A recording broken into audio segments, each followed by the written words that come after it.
네, 안녕하세요. 박중사입니다. 2023년 8월 22일 화요일 장 마감 방송 하도록 하겠습니다. 자, 현재 시간 저녁 7시 25분 지나고 있고요. 나스닥은 0.6% 정도 상승하고 있고, 우리 야간 선물은 330.60으로 0.6포인트 정도 올라서 거래되고 있습니다. 자, 오늘 장 간단하게 한번 요약해서 짚어보도록 하겠습니다. 자, 오늘 장은 일단 선물 지수가 아침에 급등해서 움직이다가 횡보를 한 오전장에 계속 보여주고 지루한 움직임을 보이다가 오후장에 제법 떨어지더니 꼬리를 달고 끝났습니다.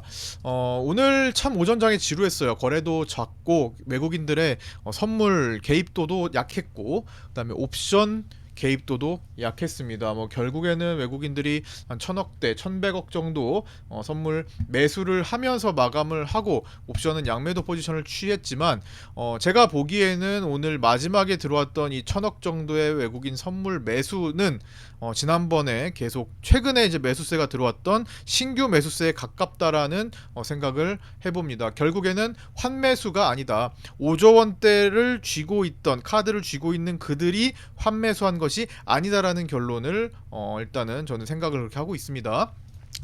자, 오늘 우리 증시는 일단 출발 자체는 미증시를 보고 갭 상승 급등 출발했죠. 유지를 못하고 무너졌고, 그래서 오늘을 제가 파생반에 말씀드렸던 그 관점은 올랐을 때 분할 숏하자, 올랐을 때 숏하자, 올랐을 때 숏하자라는 관점이었고요. 롱을 보지 않는 것이 주요 포인트였습니다. 얼마나 많이 올랐느냐에 따라서 이제는 오늘의 수익이 좀 달라질 수 있었던 것 같고요. 그렇게 많이 올라가지 못했기 때문에, 제시해드린 이후에 제가 많이 올라가지 못했기 때문에 수익은 뭐 큰 폭으로 드시기는 어려웠을 겁니다만, 적어도 오늘 외국인들의 중간중간 선물 매수세에 속지 않는 숏 포지션으로 집중할 수 있는 그런 관점으로는 말씀드렸습니다. 그래서 오늘 일단 제가 마지막에 이제 떨어지고 나서 올라가기 전에 요 부분에서 제가 엑시트를 말씀을 드렸어요. 최종 엑시트. 자, 어디냐? 여기 정도 될 겁니다. 3시 5분. 그 전부터 엑시트 준비하라고 말씀을 드려왔거든요. 그래서 이 구간에서 엑시트가 됐을 겁니다. 쭉 보유하셨던 분들은 숏 포지션, 즉 하락 포지션을 보유하셨던 분들 오늘, 그래서 여기 3시 4분 요때 그리거든요. 최종 엑시트 자리와 비중으로 인한 수익의 크기 차이는 있을지언정 오늘 선물 매도를 하시든 풋옵션을 하시든 콜옵션 매도를 하시든 숏 포지션은 수익이 안 날 수는 없었습니다. 그쵸? 뭐로 됐든 어쨌든 내려왔잖아요. 그죠? 그래서 당일 트레이딩 관점 마무리해 주시라 말씀을 요 부분 꼬리 달기 전에 또 올려드렸다라는 거. 그래서 내일은 또 내일의 시장에서 판단해서 하시자. 지금은 오버나잇 할 때가 아니다. 오버나잇 했다가는 숏 포지션으로 결국엔 내려오더라도 사람의 심리상 온전하게 버티기는 어려운 그런 흐름이 많다. 그래서 일단 정리해 주시고 익절해 주시고 오늘은 오늘의 매매로, 내일은 또 내일의 관점대로 이렇게 진행하시자, 이렇게 말씀을 드려서 또 인증도 많이 올려주시고 그러셨습니다. 그래서 충분히 수익 구간 나온 뒤 청산 시그널을 말씀드렸고요. 오후장의 막판 움직임은 중학번 증시에 의해서 꼬리를 달았고, 중국 증시가 마지막에 꼬리를 달면서 강하게 터닝했죠. 항생도 그렇고, 중국이 그렇게 해서 0.8% 이상 올라왔으니까. 그래서 전일 종가 저점을 지키면서 반등 추세를 살렸다라는 거 오늘 자 보시면 여기서 급락을 하다가 아래 꼬리 다는 날, 그 다음에 위아래 꼬리를 동시에 달던 날, 그 다음에 어제 윗꼬리 달던 날, 오늘도 위아래 꼬리를 다는 날로 결국에는 반등하는 공간에서의 추세를 지켰습니다. 반등하는 추세, 급락 이후에 반등하는 추세를 지켰기 때문에 내일 밤사이에 나스닥이 꽤나 괜찮다면, 지금 0.6% 반등하고 있는데 뭐 1%대로 이렇게 마감을 해준다면, 그 이상으로 마감을 해준다면 여기서 다시 한번 시도를 할 수 있을 거라고 봅니다. 어쨌든 가다가 반등하는 추세를 살렸기 때문에. 다만 장 중이든 장 초반이든, 뭐 나스닥이 고꾸라질 수도 있는 거니까 장 초반이든 어찌됐든 그게 내일이 아니고 내일 모레가 됐든 반등 추세가 무너진다면 그때부터는 하방 다시 한번 준비를 해야 되지 않나, 이런 생각을 좀 해봅니다. 그래서 내일 나스닥 움직임이 나쁘지 않으면 다시 시도될 수도 있지만, 기본적으로 331.3 전후의 저항은 유효하다고 생각을 합니다. 여기서 정확히 제가 찍어냈던 그 포인트죠. 331.3 그날 유튜브와 라이브 방송 보신 분들은 8월 16일에 라이브 방송 및 유튜브 업로드 영상 보신 분들은 아시겠죠. 그래서 331.3을 체크를 하시고 한번 보시자. 그래서 거기를 뭐 뚫어낼 수도 있겠죠. 일시적으로 외국인들 뭐 그 당일 매수세가 강하면 뭐 찍어낼 수도 있을 뚫어낼 수도 있을 겁니다만, 궁극적으로는 9월물에 누적 배팅된 매도세가 어디로 향하는지 그 움직임을 살펴야 되겠다라는 것 여전히 유효합니다. 그래서 반등 추세가 무너지면 여기 5조 원대 매도의 힘이 본격적으로 다시 시작될 가능성이 농후하다라는 거. 그래서 여기 있는 반등 추세가 무너지는지 지켜지는지 보시고 판단을 하시는 게 좋을 것 같습니다. 나스닥의 반등은 얼만큼 이고 뭐 일정은 어떻게 될까 좀 궁금하겠죠. 근데 뭐 엔비디아가 실적 발표가 수요일 장 마치고 있는데, 그러니까 즉 우리 시간으로는 엔비디아가 미국장의 수요일, 즉 우리가 목요일이 되는 날 아침 새벽에 거래를 마치고 나서 발표를 하기 때문에 우리 입장에서는 엔비디아의 실적 발표를 보고 바로 목요일 위클리 옵션 만기를 보내게 되는 겁니다. 그래서 목요일에 영향을 좀 줄 수 있을 것 같고요. 자, 이베스트 투자증권에 있는 해외 선물 차트 중에 나스닥 차트로 한번 보시자면, 자, 요 구간에서 지금 이틀 양봉이 현재 출현하고 있는데 반등세가 분명히 나올 수는 있는 조건이 됐어요. 지금 이베스트 투자증권 기준으로도 외국인들과 개인들의 그 비율 차이, 즉 미결제 약정, 미결제 포지션 현황을 살펴보면 다시 개인들이 70% 정도로 숏 포지션을 늘리고 있다라는 거. 요거 체크를 하셔야 됩니다. 변화니까요. 결국엔 여기서 개인들이 오랜 기간 동안 숏 포지션을 쥐고 있다가 기관들에게 익절하게 해줬고요. 롱으로 접근을 하다가 다시 여기 와서 또 숏을 늘리기 시작합니다. 물론 두텁지는 않아요. 8월물 끝나고 9월물로 넘어오고 옵션에서 넘어오고 거래를 하면 할수록 뭐 누적량에 대해서는 좀 약해지고 있습니다. 청산이 됐기 때문에 일시적으로.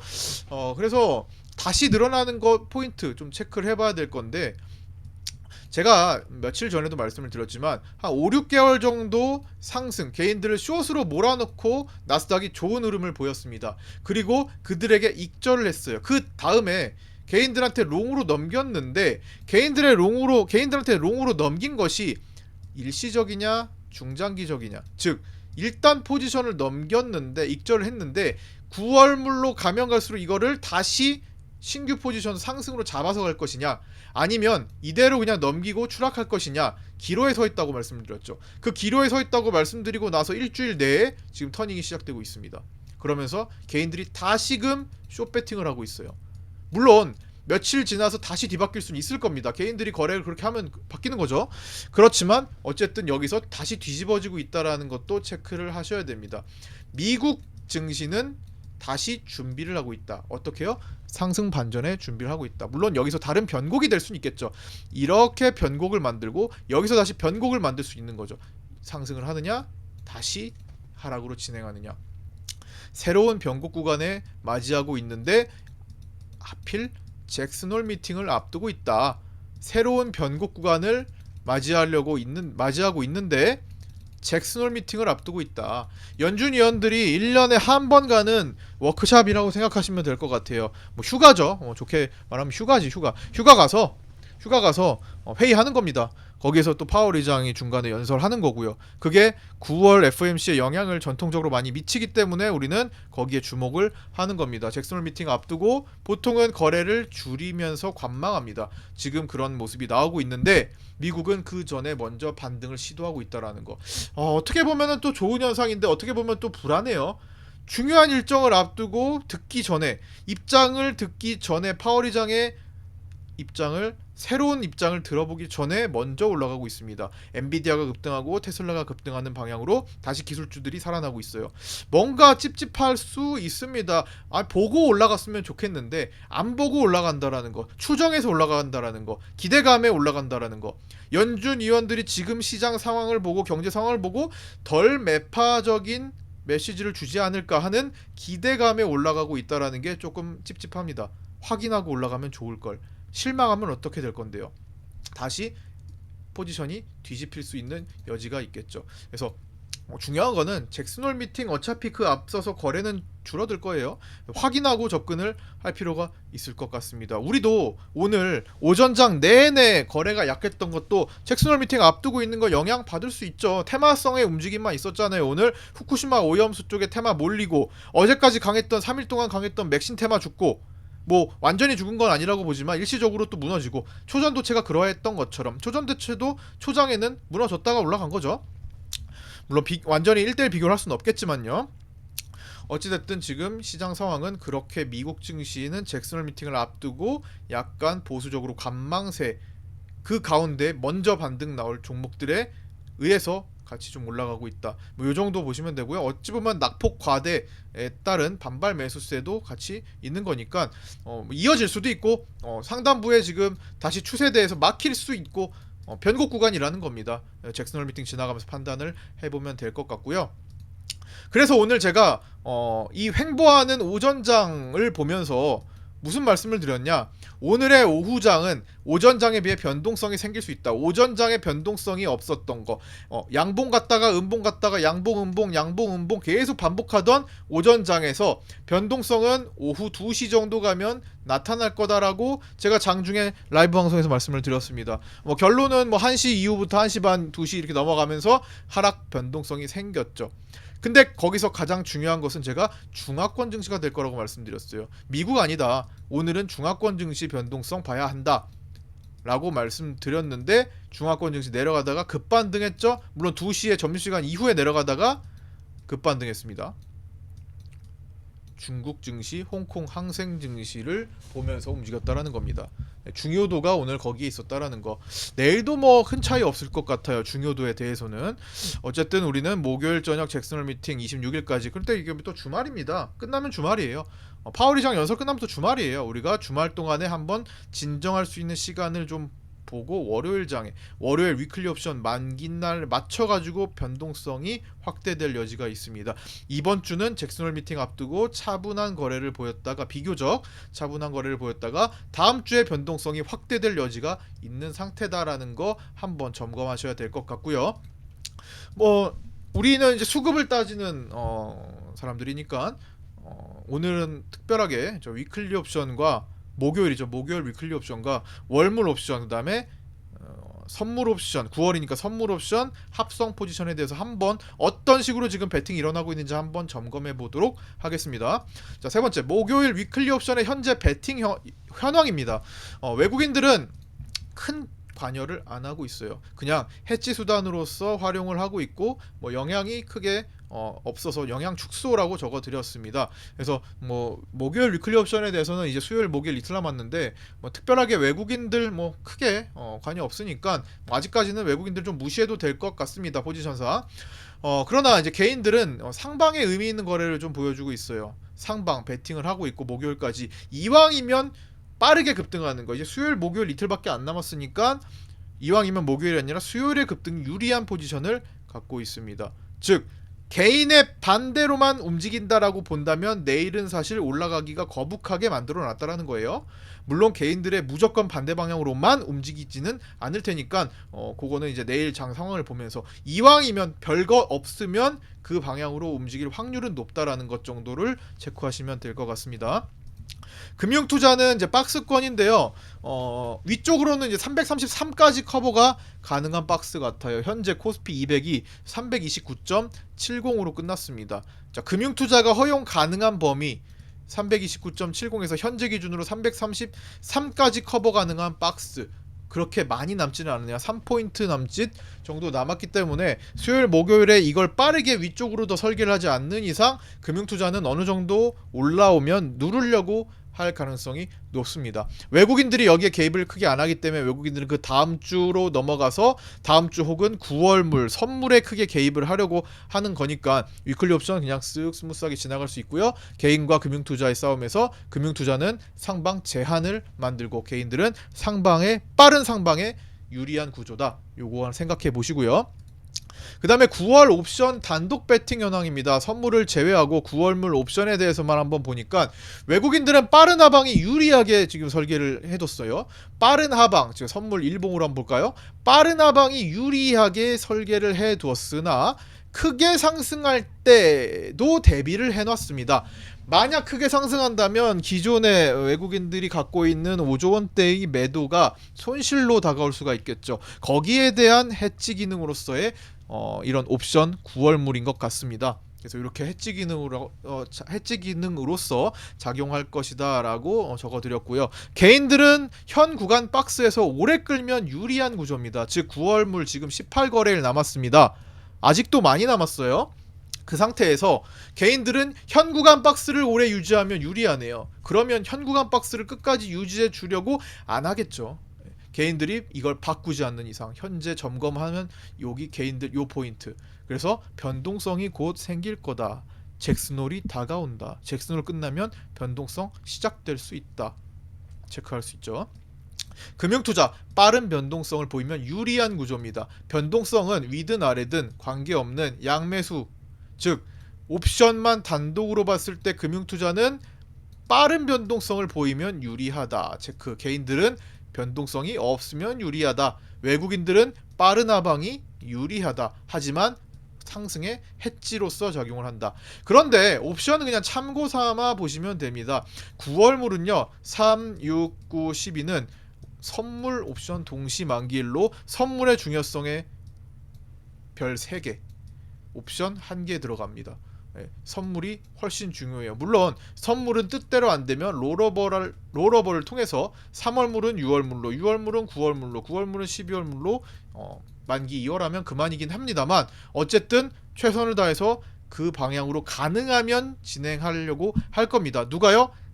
강한 힘을 쥐고 있는 그들. 누구? 외국인이겠죠. 힘이 세면 셀수록 자신들의 포지션을 향해서 힘을 쓰려고 하겠죠. 이거는 누가 됐든 마찬가지입니다. 우리가 외국인의 입장이라면, 우리가 5조 원을 위에서 매도한 세력이라면, 그리고 방향에 대해서 힘을 쓸 수 있는 주체라면 당연히 그쪽으로 힘을 쓰려고 하겠죠. 입장을 바꿔보시면 이해가 되기 쉬울 겁니다. 그래서 일단 9월물은 합성, 선물을 포함해서 포지션을 봐야 됩니다. 선물만을 놓고 보면은 위냐 아래냐 두 개밖에 안 나오기 때문에 9월물, 선물, 옵션을 모두 합성해서 한번 보면요. 외국인들은 현재 네이키드 하방 구조를 취하고 있습니다. 왜 네이키드일까요? 옵션이 아무리 뭐라고 해도 선물의 매도가 5조 원이 넘잖아요. 어쩔 수 없이 네이키드 하방이 됩니다. 선물이 너무나 강력합니다.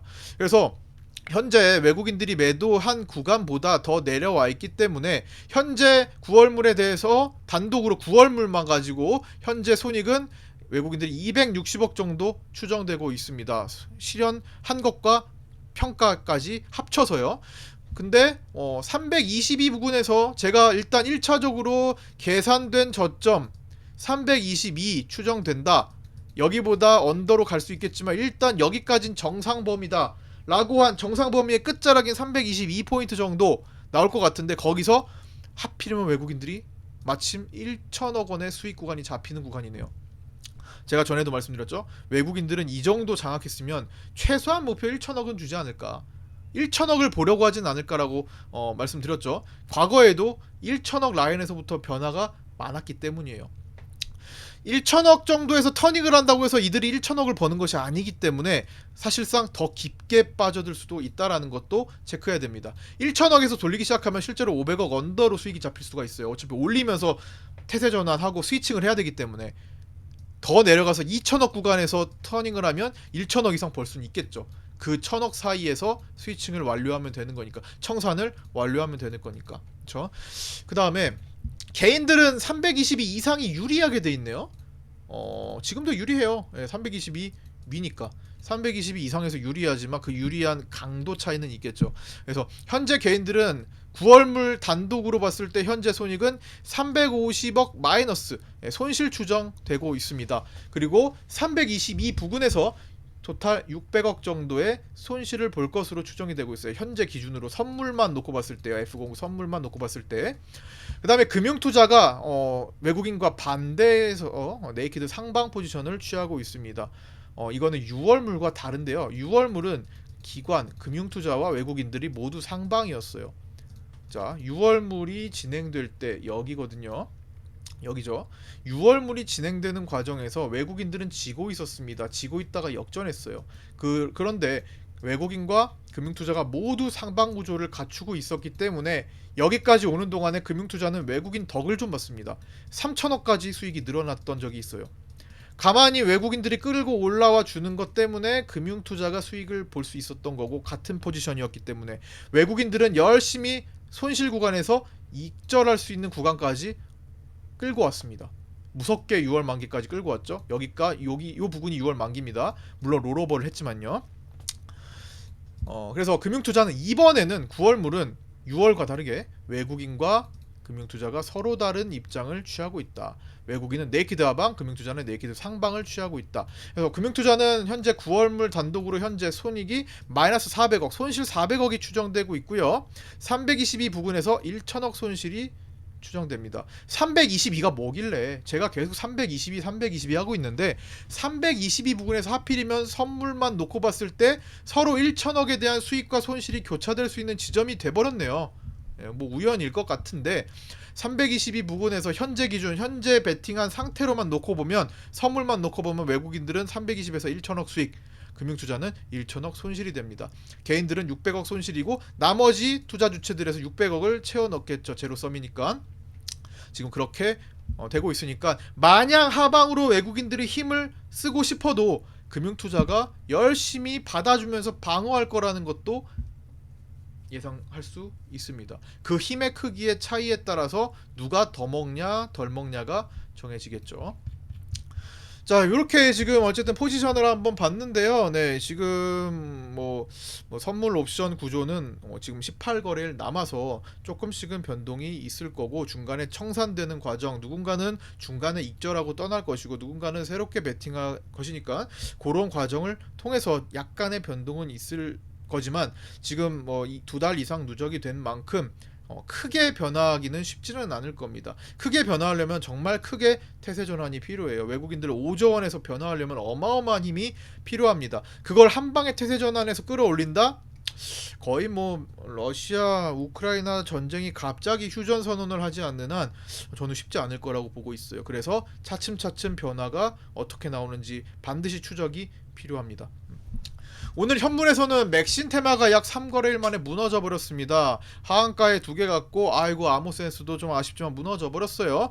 그러나 우리가 고점에서 추격한 것이 아니기 때문에 아직도 익절 구간에 있네요. 그래서 뭐 못 먹은 셈 쳐도 되고, 사실은 아쉽지만 못 먹은 셈 쳐도 되고, 뭐 이렇게 갑자기 상한가에서 하한가로 가버렸는데, 그리고 뭐 아직 맥신 테마가 태동기이기 때문에 언제든지 다시 돌아올 수 있을 거라고도 보고 있습니다. 초전도체도 초반에 테마가 시작된 초기에 급락 하한가 보여주고 막 그랬었죠. 다시 올라가기 시작하고 지금 한 달 가까이 흘렀습니다. 오늘 뭐 신성델타테크가 어제 뭐 거의 설거지 파동에 가까운 모습을 보였지만, 오늘 새로운 뉴스, 또 초전도 학회에서 비공개로 LK99에 대해서 다룬다는 얘기가 전달되자 신성델타테크가 마지막에 이제 상까지 끌어올렸는데, 워낙 이제 이슈에 따라서 크게 반응을 하는 모습, 상당히 거칠어요. 하지만 언제든지 설거지로 떨구고 나올 준비를 하고 있는 섹터니까 끝자락 조심을 하셔야 될 것 같고요. 오늘은 이제 오염수 방류 일정 때문에 후쿠시마 오염수 테마에 집중이 되는 하루였죠.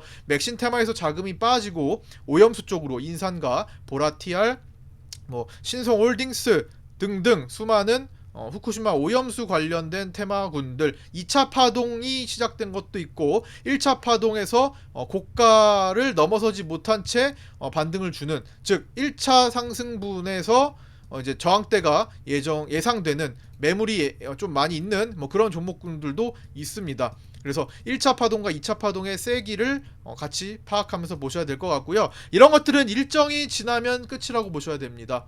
일정이 지나면 끝이다. 오염수가 방출되기 시작하는 그 D-Day가 지나가면 끝이다라는 거 기본적으로, 만에 하나 그렇지 않다고 하더라도 끝이라고 보면서, 재료 소멸이 될 거라고 보면서 매매 접근을 하셔야 오래 살아남을 수 있습니다. 작은 확률에 목숨 걸지 마시고 틀리더라도 큰 확률을 추종하시는 게 좋을 거라는 생각을 해봅니다. 그래서 맥신 테마에서 돈이 오염수로 갔다면 오염수가 끝나는 시점인 24일 뭐 방류 일정이라고 하죠. 24일 지나면서 다시 맥신 테마가 살아날 수 있어요. 예, 아직 끝나지 않은 태동기에서의 흔들림 충분히 거쳐갈 수 있을 거라고 봅니다. 설령 그렇지 않다고 하더라도 그래도 이렇게 한 방에 무너져서는 사실 위에서 거래가 제대로 못 나왔기 때문에 한 번쯤은 작게나마 뭐 살려줄 수도 있을 거라고 보고 거기에서 맞춰가지고 풀어가면 될 것 같습니다. 네, 오늘 뭐 요 정도로 지금 선물 옵션과 뭐 현물에 대한 관점 정리를 한번 해봤고요. 오늘은 오전장에 상당히 지루했던 만큼 뭐 이제 좀 있으면은 변동성이 시작될 테니까 조금 더 장중에 집중을 해주셨으면 좋겠고요. 일단 뭐 잭슨홀 미팅이 끝날 때까지는 조금 지루할 수도 있어요. 하지만 다음 주가 지금보다 이번 일주일 지금 하락하다가 순간적으로 중간에 멈춰있는 지금 반등 추세를 만드는 지금 구간보다는 또다시 움직임이 커질 수 있을 테니까 조금 더 신경을 많이 써주셔야 될 것 같습니다. 현재 과매도 구간에 진입했지만 실질적으로 이 과매도 구간은 최저점을 이야기하지 않습니다. 다시 올라왔다 과매도를 또 만들면서 저점을 이탈하는 그런 모습도 나올 수 있으니까 외국인들의 메인 세력 5조 원대의 매도가 어디로 향하는지 우리는 추적하면서 그 5조 원이 매수가 될 그 외국인들이 매수할 때 그 5조 원이 환매수하는 것인지 아니면 비교적 약한 세력인 신규 매수세가 접근을 하는 것인지 장중에 파악하시고 뭐 제가 파악하시는 것을 제가 방송에서 오픈을 하니까 방송에 귀 기울여 주시고 또 나는 방송을 놓칠 수 있다 하시면 구독자 정보 공유방에 들어오셔서 카톡으로 확인하시고 톡방에서 확인하시고 나는 좀 더 디테일하게 매매 관점까지 함께 하고 싶다 하시면 뭐 파생반에 혹은 뭐 정혜연 어떤 주식반이든 파생반이든 정혜연 방에 들어오셔서 함께 하시면 될 것 같습니다. 모두 여기까지 고생 많으셨고요. 늦은 시간까지 시청해 주신 분들 감사드립니다. 내일 아침 8시 20분에 방송에서 뵙도록 하겠습니다. 감사합니다.